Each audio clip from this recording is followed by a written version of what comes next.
Assalamualaikum warahmatullahi wabarakatuh. Perkenalkan, nama saya Meriska. Saya mahasiswi dari Fakultas Ilmu Tarbiyah dan Keguruan, Prodi Pendidikan Guru Madrasah Ibtidaiyah, kelas PGMI 1 NIM 1920201037. Baiklah, saya akan menjelaskan tentang perspektif. Perspektif adalah konteks, sistem, dan persepsi. Visual adalah bagaimana cara objek terlihat pada mata manusia berdasarkan sifat spesial dan posisinya atau terhadap mata relatif terhadap objek. Dan perspektif IPS adalah penyederhanaan atau adaptasi dari disiplin ilmu-ilmu sosial dan humaniora serta kegiatan dasar manusia. Baiklah, wassalamualaikum warahmatullahi wabarakatuh. Baiklah, saya Lara Nusyana. Di sini saya akan menjelaskan tentang pengembangan definisi dan tujuan dari IPS. IPS adalah perpaduan disiplin ilmu-ilmu sosial yang merupakan suatu bidang studi secara utuh, tidak terpisah-pisah dalam disiplin ilmu. Yang selanjutnya itu tujuan IPS. Tujuan IPS menurut Trianto yaitu untuk mengembangkan potensi peserta didik agar lebih peka terhadap permasalahan sosial, memiliki sikap mental yang positif, dan terampil mengatasi permasalahan yang terjadi baik menimpa dirinya maupun yang terjadi di masyarakat. Sekian dari saya, terima kasih. Assalamualaikum warahmatullahi wabarakatuh. Perkenalkan, nama saya Awahyu Yuha, NIM 1920201039. Saya akan menjelaskan tentang saintek disiplin. Pemikiran seorang atau kelompok pakar merupakan bagian integral dalam dinamika sebuah disiplin ilmu, dan kajian terhadapnya telah menjadi. Dalam berbagai disiplin ilmu, penelitian ini mengkaji secara epistemologi pemikiran somatri tentang RIPS sebagai sistem disiplin. Penelitian bersifat kualitatif, inferatif, dan menggunakan sumber data primer dan sekunder dengan teknik anotasi bibliografis dan review literatur serta dinamis dengan teknik analisis konten kualitatif. Hasil penelitian menunjukkan bahwa secara epistemologi RIPS dalam menunjukkan bahwa secara epistemologis hasil penelitian menunjukkan bahwa RIPS dalam pemikiran somatri dikonsupilasi sebagai sebuah disiplin ilmu dan program pendidikan disiplin ilmu dan program pendidikan terintegrasi hasil rekayasa sinergitis dari dua atau lebih disiplin ilmu, yaitu terintegrasi adalah identitas, jati diri, ciri khas, dan fakulti kultur dan pasca sarjana. Sebagai DRIPS memiliki status akademik sebagai advanced middle. RIPS sebagai program memiliki status akademik sebagai untuk jenjang tinggi dan untuk jenjang pendidikan sekolah. Terima kasih. Assalamualaikum warahmatullahi wabarakatuh. Assalamualaikum warahmatullahi wabarakatuh. Perkenalkan, nama saya Baris Indriani, NIM 1920201026. Di sini saya akan menjelaskan visi pembelajaran pengertian ruang lingkup IPS yang powerful. Ilmu pengetahuan sosial merupakan integrasi dari sejumlah ilmu sosial untuk tujuan pengajaran dan pendidikan. Tujuan pengajaran IPS ialah mempersiapkan anak didik menjadi warga negara yang baik.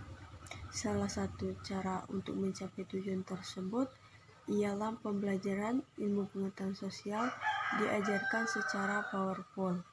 Pembelajaran IPS yang powerful membantu siswa mengembangkan pemahaman di bidang isi dari pendidikan menjadi warga negara yang baik dan menjamin kesiapan serta kesediaan untuk memikul tanggung jawab kewarganegaraan mereka. Pembelajaran ini secara kurikuler ditandai dengan pengalaman tanggung jawab kewarganegaraan, belajar secara kontekstual dengan karakteristik bermakna, berintegrasi, berbasis nilai, menantang, dan mengaktifkan. Hanya itu yang dapat saya sampaikan. Wassalamualaikum warahmatullahi wabarakatuh. Pengertian kurikulum itu sendiri menurut UU nomor 20 tahun 2003 tentang sistem pendidikan nasional, yaitu kurikulum adalah seperangkat rencana dan pengaturan mengenai tujuan, isi, dan bahan pembelajaran serta cara yang digunakan sebagai pedoman penyelenggaraan kegiatan pembelajaran untuk mencapai tujuan pendidikan nasional. Baiklah, selanjutnya saya akan menjelaskan sedikit materi tentang perkembangan kurikulum di Indonesia. Yang pertama, kurikulum 1947. Kurikulum ini ada pada pertama kali pada masa kemerdekaan yang diberi nama Kurikulum Rencana Pembelajaran 1947. Kurikulum Rencana Pembelajaran 1947 ini lebih mengutamakan pendidikan watak, kesadaran bernegara dan bermasyarakat daripada pendidikan pikiran. Yang kedua, kurikulum 1952. Kurikulum ini merupakan kurikulum penyempurnaan kurikulum sebelumnya, merinci setiap mata pelajaran sehingga dinamakan Kurikulum Rencana Pelajaran Terurai 1952. Kurikulum ini sudah mengarah pada suatu sistem pendidikan di Indonesia. Yang ketiga, kurikulum 1964. Kurikulum 1964. Yang dimana kurikulum ini pemerintah kembali menyempurnakan sistem kurikulum pada 1964 yang diberi nama Kurikulum Rencana Pendidikan 1964. Kurikulum ini bercirikan bahwa pemerintah mempunyai keinginan agar rakyat mendapatkan pengetahuan akademik untuk pembekalan pada jenjang SD. Yang keempat, yaitu yang terakhir, Kurikulum 1968. Yang keempat yaitu Kurikulum 1968. Kurikulum 1968 merupakan perwujudan dari perubahan orientasi pada pelaksanaan UUD 1945 secara murni. Kurikulum ini bertujuan membentuk manusia Pancasila yang sejati, kuat dan sehat jasmani, mempertinggi kecerdasan dan keterampilan jasmani, moral, budi pengerti, dan keyakinan beragama. Sekian yang bisa saya sampaikan. Mohon maaf bila ada salah kata. Kepada Allah saya mohon ampun. Wabillahi taufiq wal hidayah. Wassalamualaikum warahmatullahi wabarakatuh. Assalamualaikum warahmatullahi wabarakatuh. Saya Mega Bintang akan menjelaskan tentang perbedaan kurikulum 2013 dan kurikulum 2006. Kurikulum 2013 ini resmi diluncurkan pada 13 Juli 2013 dan kurikulum ini beberapa kali mengalami revisi dan sampai sekarang masih digunakan.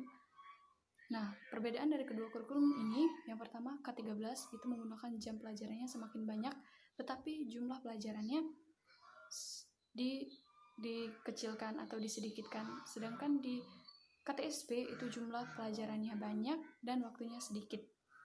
Kemudian di K13 ini lebih menekankan bagaimana membuat skill siswa agar terlihat aktif di dalam kelas. Dan bagaimana cara membuat siswa itu agar dia lebih aktif dari gurunya. Sedangkan di K13 itu bagaimana guru bisa menjelaskan siswa agar lebih mudah dan lebih memahami dari pelajaran tersebut.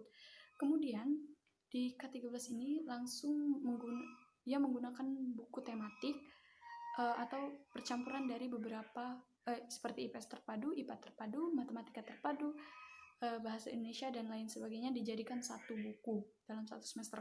Sedangkan di KTSP atau K2006 itu menggunakan masing-masing atau memiliki seperti PPKN, IPS terpadu, IPA terpadu. Nah, itu menggunakan masing-masing buku gitu.